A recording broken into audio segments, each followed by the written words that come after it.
Theon Greyjoy, you are a douchebag.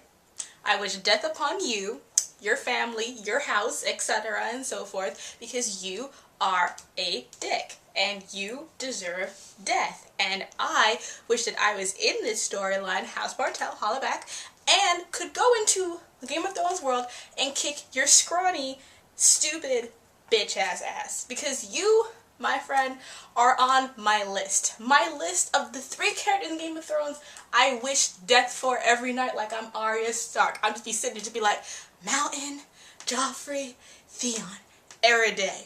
I hate you, hate your soul. So I had a lot of feelings about this episode, about some of the changes that were made. Thankfully my hand is feeling a little bit better, so the edits will be better in this video. But I have a lot of feelings about this episode to share with you right now. Okay, let's see. First things first, Theon gets mad because Rickon, Bran, Osha, and Hodor, plus Shaggy Dog and Summer have all escaped from Winterfell, and he's upset because he's like, how'd you let the halfway and the cripple escape?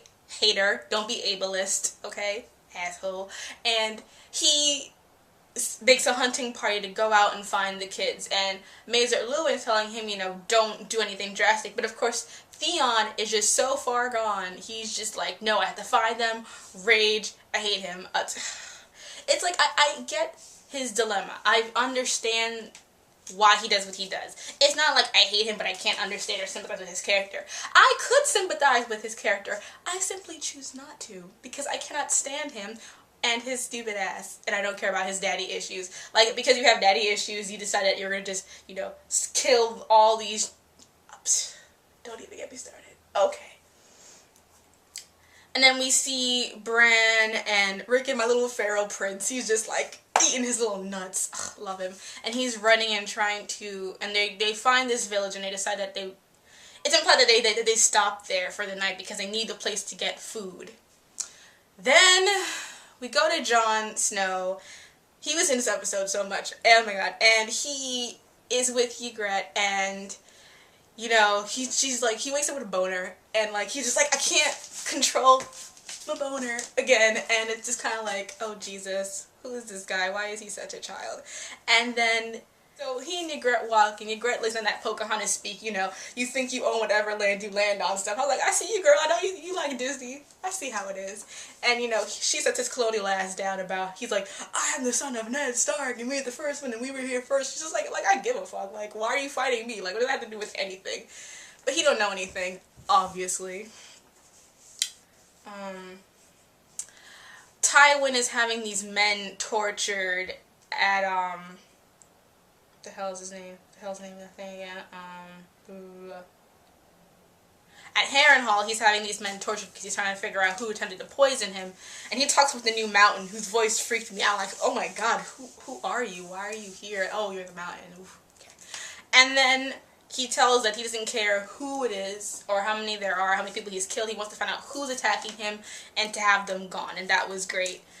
Because Tywin... But then we have more of the Tywin-Arya bonding scenes. And it's just kind of like, okay, I understand the point of these scenes, which is to, you know, develop Tywin's character because he's the main character, and this is an easy way for the writers to develop his character. However, this makes no sense to me in the context of everything. Like, I love Arya, but she already has all this badassery, but they had to make up more badass scenes for her. But when it's other female characters, who I'll get into later, they take away all their agency, and it bothers the hell out of me. Cause I'm just like, I love you, Arya, I love you, get all these great scenes, but why are you the only one getting anything? And then, you know, they talk with Tywin, and they talk about how this war will be his last war and part of his legacy, and this is what he's going to leave behind for his children, and talk about legacy and how, you know, the man who made Harrenhal thought it would be amazing that, you know, it was impenetrable fortress, you know. And then the Targaryens came, the guy and his 2 sisters, and they came from above and burned everything, and they talk about how Arya, how she, you know, she idolizes one of the female warriors, and Tywin talks about, oh, you prefer those things to fairy tales, and he's like, most girls don't. And she's like, most girls are stupid. I just kind of was like, okay, that's nice. I feel like the show has this really, like, there's this underlined idea in the show that femininity is not as good as masculinity. And like, even though I love Arya and I definitely don't blame her for that, that always gets kind of brought back in with her character. There's always reinforcement that she's a boy, or with Brienne that she looks manly, that this masculine strength, this power can only come if you become, you know, like a male. And that kind of bothers me, and I don't like how the show enforces that idea constantly with the whole dichotomy between Arya and Sansa, because when you talk about the fairy tales and that kind of stuff, that's her character, so it's like, you ain't slick. But then Tywin tells Arya that she's too smart for her own good because she keeps dropping hints that she, you know, she speaks properly and all those kind of things like that. And there's just constant back and forth between them. And he really treats Arya so well, which it's like, it's interesting and it's really good, but it doesn't make sense with his character. Like, I understand what they're trying to do with his character, but at the same time, I'm just kind of like, why are you trying so hard to make him sympathetic with all these, like, little, Jaime was dyslexic and I took care of him. Like, why do you need all these scenes to make him this character? They did this with a lot of characters, like, try to purposely soften them up, and I'll talk about this later when we get to Cersei. Then we get a small scene with Sansa and the Hound, and she kind of talks to him about thanking him for saving her, and then he talks about, you know, how he enjoys killing, and she's like, why are you so angry? And it's kind of like this kind of like back and forth. I like this scene, but it feels so late. There's only 2 episodes left and you're just now developing their whole relationship. Like, it just bothers me. Like, this should have been happening since season 1, because in season 1, the Hound and Sansa talk about his backstory, about how he got burned by his brother, and this whole kind of deconstructing the Knights thing happens from then on. And now they're just smashing it into four episodes. I'm just kind of like, what is going on here? Some of the storyline has been a mess. It's been a fucking mess. Then we go to Dany, and she's having a little conniption because she can't find her dragons. She's mad at, XXX guy. And she talks about how, like, he can't help her, he failed her already, she doesn't trust him, and she runs back into her room like she's having a little, you know, hissy fit. Then we go back to Jon Smith and Pocahontas. Pocahontas is trying to seduce Jon Smith, but he's, you know, he doesn't know what to do with his boner, so he's just kind of like, be quiet, stop talking. I'm just kind of like, could you just please stop? Like, the changes that they do to these people's storylines make no sense. Like, why is he following this wildling around? Why is he taking her with him? What would be the point of that? You meet up with your teammates and like, hey, here's a wildling I couldn't kill last time. I brought her back. Why? What is the point of that? His storyline right now is ridiculous. Then we get a scene with Robb talking to, what's his name, Altier or some shit like that. The guy who went to Cersei and when she ripped up her paper like she likes to do. And he talks about how she doesn't want to give in to his demands. But then Robb decides that he's going to put him with the Kingslayer because they've been collecting prisoners for some reason. This I also don't understand. I don't remember if this was in the book or not, but I don't understand why Robb is like keeping all these prisoners and having this chick tell him, you know, you have to be nice. I'm just like, who are you? Like, I know who you're supposed to be, but who are you and why are you talking all this? Who is this person with all these modern ideas in Game of Thrones? I don't really like what they're doing with her storyline because it makes Robb look really, really dumb. I mean, like, it's one thing for him to be dumb and still be 15, but he's like 17 playing a little idiot to his little girl. I'm just like, what's wrong with you? And she talks about how like they need more medical supplies and things of that nature, and so he invites her to come with him to the Mazer to talk about the surrendering that they're doing to the Starks, so that way she can collect all these medical supplies and whatnot.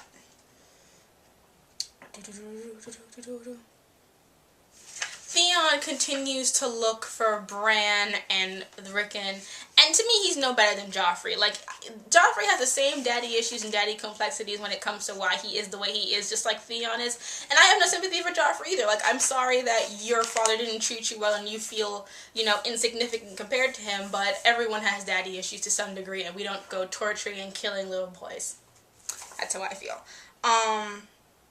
Then we get Dany moping, and she finally shows some remorse for, you know, her poor Dothraki brown people who all just got slaughtered, like Eerie and everyone. Jorah comes back, and he tries to, like, bond with her and try to make her feel comfortable, but she knows that he's into her in a romantic way. She's kind of like, nope, you're too familiar with me, back up. I'm like, okay, alright, Dany, you go make sure he don't take what he wants. So she tells Jorah that if he wants to help her, go get her dragons back. Then we get more John Smith and Pocahontas, and she keeps like playing this little like, I'm so, just all this kind of like really bad porno talk, and then she manages to escape, and he chases after her. Like, why are you chasing after her? What is the point of this? And then he gets ambushed, which I found hilarious. I'm just like, you're an idiot, because why did you chase her? What are you gonna do when you catch her? Tie her up to a rope and travel around this big glove of ice for like 5 more days? What are you doing? Then we get Sansa's scene, which I don't like how they did this. Like, they take away any time Sansa has any agency around, they just take it away. Has a dream about they're almost raped, and she gets stabbed, and then she gets her first period, and she's panicking. She's trying to get rid of the blood because, you know, she doesn't want anyone to find out that she has her period. In the original thing, she lights the bed on fire, which I was like, yes, I want to see this, and they took it away. And then Shay comes in and tries to help her get rid of it, but then another handmaiden comes and sees it, and then Shay runs after her to try and stop her from telling the queen. But then when Shay comes back, Sandor's there, and for some reason it's like, he told the queen? Like, why would he, like, it's not even in his character to do that. That's really stupid. Don't understand why they did that either. So then next thing we know, we get a scene with Cersei and Sansa, and I'm just like, who is this person? This is not Cersei Lannister. Cersei in the books sees nothing wrong with Joffrey. They keep changing this to make her seem more sympathetic, and I do not like it, because it is not who she is. This is not Cersei. Cersei thinks Joffrey shit's gold. She thinks Tom and Marcella are weak, especially Tom, and so I don't know why she's doing this whole thing. But then she talks to Sansa about how, you know, it's important to love her children, and to only love her children, because it's the only thing that she'll ever really love that the king will give her. And she talks about how Robert, you know, how he treated her. Robert treated Cersei like shit. And for the most part, it wasn't her fault, because he was in love with some other woman, and she married him and did her duty. I mean, the only reason she went to have incest with Jaime again was because he wasn't treating her right. And it's kind of like, you know, Robert, you were kind of an asshole as well. But, you know, no one ever blames him for anything, because he's the guy. But, and then, I did think that scene was very interesting for Cersei, even though I don't think it compliments who she is as a character at all. Jaime and his cousin talk, and Jaime decides that he's gonna kill his cousin in order to find a way to kind of escape. And so he bludgeons his cousin to death after having this long talk about how when they were squires and what inspired the battle and blah blah blah blah. And then he bludgeons his cousin to death, and then a guard comes in and he strangles him, and then he runs off. Jorah goes to the woman with the mask and asks where the dragons are, and he vows that he's never going to betray Daenerys again, because as you remember in the first season, he's the one who told, you know, Robert Baratheon that she was alive and what she was doing, and helped get the assassin sent over. So the lady in the mask tells her that the person who took her dragons is meeting with the Khaleesi right now, and you find out that it was the men from the House of the Undying, and then they have this huge coup. Again, this is not what happened in the books. I don't understand the storyline. I don't understand the point of it, because none of this makes sense in the long run to me, but the show's gonna do what the show does. So there's this coup d'etat between the creepy, hush-hush looking guy and XXX, and they kill all the other members of the 13, and they tell Daenerys that her dragons are in the House of the Undying, that she has to go there to go and get them. And the guards find Jaime again, and they tell Lady Stark that they found him, and she has to stop these men from trying to kill Jaime, because one, Jaime kind of wants to die. You can kind of tell that he's tired of being a prisoner. He wants to just get it over with more than anything. But Catelyn has a sense of honor and duty, so she doesn't want that to happen. And it's so funny because Jaime's just talking all this shit as he's walking away, as he's being dragged away. And she's just like, gag him! I'm just like, oh, Cat, you're so awesome when they let you be awesome. And then we get this great scene between Tyrion and Cersei, even though it is not a Cersei in character for her to be doing this, but we get to talk about her because Stannis is on his way with 200 ships, which is way more than what they have, and Cersei's talking about how she has no control over Joffrey, and she's just overwhelmed, and you can tell that she like cares about Jaime, and she misses Jaime, and she needs Jaime, and all those kind of things. And she's so concerned about what to do with Joffrey, she's no idea how to control him, and then you can tell Tyrion wants to hug her, but he's just kind of like, I want to hug you. And Cersei totally wants that hug, but they just hate each other so much that they just can't cross that boundary. It's such a great acted scene because you see all the emotions and conflictions between the two of them. Like, they want to be close, but there's so much bad blood between them. They know they can never trust one another. So that whole thing keeps it from being a united family. And that's really interesting, even though it's not in Cersei's character at all, and I don't understand why they are continuing to whoopify her. It's annoying. And then she's so willing to admit that, like, those are her incest babies. Like, what's wrong with you? Like, is that okay now? Like, I forget if she does this in the book, but, like, is it okay for Tyrion to know that they're your incest children? You know, even when she talks with Sansa and implies about how, like, they wouldn't be able to keep Jaime out of the birthing chamber, I'm just kind of like, you're pretty much letting him know that that's your baby daddy. But I guess that's her prerogative. What am I going to do about that?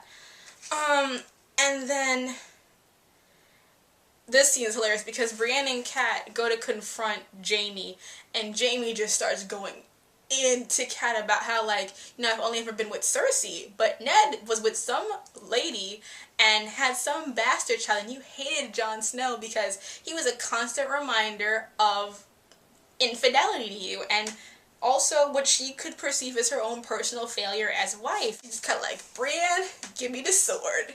And then it cuts to Theon, and I was kind of like, I hate Theon. And he brings everyone out and says, like, the punishment for going against me is this. And he takes up the burnt bodies of Bran and Rickon. I was kind of like, oh shit, bitch is going crazy right now. That was intense. So intense. This episode, it equally frustrates me, but I'm into it. It's like, I like the pacing and how everything's kind of catching up, but I hate how they just keep taking things away from characters who need this development. Like, Sansa needs her storyline. She needs her development. Her storyline is very limited by the fact that there's very little that she can do in her situation, and yet they just, anytime she has any kind of sense of, like, you know, independence or any kind of, like, autonomy, just take it away. And I don't understand why they do this. They give Arya more autonomy than she even has in the books. They give her all these extra great scenes, all these great acting experiences, all this great time to show how cool she is and how complex her character is. But with Sansa, like, they give it to her, but, like, for a little while, then they just take it away. A little bit, and they just take it away. I'm just like, why do you take away everything that her character offers? And it constantly frustrates me, and I don't know why they do this. And it's like, and then they keep trying to make Tywin this really sympathetic guy. I'm just kind of like, I think Tywin is a great character as well, but he is not this great grandpa guy that they're trying to make him out to be. Like, he's just not. And Cersei is not this sympathetic person. She does not think Joffrey needs a leash. So I don't understand what they're doing with these characters sometimes. And even though there are great scenes come out of it, and great dynamics come out of it, and great acting comes out of it, it's kind of like, as someone who's read the books, I just get frustrated because it's like, this is not who they are. It doesn't stop me from enjoying the show, because I think the show is amazing in its own right, but at the same time it's kind of like, why are you doing it? Like, I really want to know what the ending is going to lead up to, because that's my whole thing. Like, all the changes and stuff doesn't matter if at the end you get the same punch you got in the story. So I'm really wanting to see in these last 2 episodes what's going to happen, because the battle is coming, and the weekend is so long.